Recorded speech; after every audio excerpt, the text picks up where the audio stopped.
अस्सलाम वालेकुम नाज़रीन, मैं हूं सलवा स्नैन और आप देख रहे हैं सूर्या न्यूज़ HD। आइए नजर डालते हैं आज की अहम खबरों पर। कोयटा सूबाई वज़ीर तालीम दौरा आतिशज़दगी मुतासरा साइंस कॉलेज कोयटा।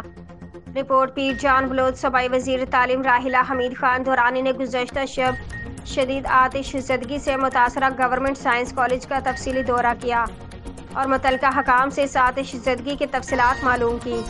इस मौके पर मीडिया से गुफ्तगू करते हुए सूबाई वज़ीर तालीम राहिला दुरानी ने कहा कि इस आतिशज़दगी के पस पर्दा दहशतगर्दी से मुतल्लिक कुछ कहना काबिल इस वक्त है और मैंने सेक्रेटरी कॉलेजेस और हायर टेक्निकल एजुकेशन और मुतल्लिका कॉलेज प्रिंसिपल को हिदायत की कि वाक़े की फौरी इंक्वायरी करके तफसीलात से आगाह करें और अगर इसमें किसी शरपसंदी का अंसर मुलविस है तो उनके खिलाफ कानूनी कार्रवाई की जाए और इस अफसोसनाक वाक़े की FIR दर्ज की जाए और सुबह के तालीमी इदारों में सिक्योरिटी के खातिर ख्वाह इंतजाम किए जाएँ।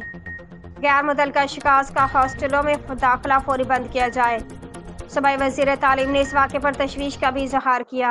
आज के लिए इतना ही। मज़ीद खबरों और अपडेट्स के लिए देखते रहिए सूर्या न्यूज़ HD।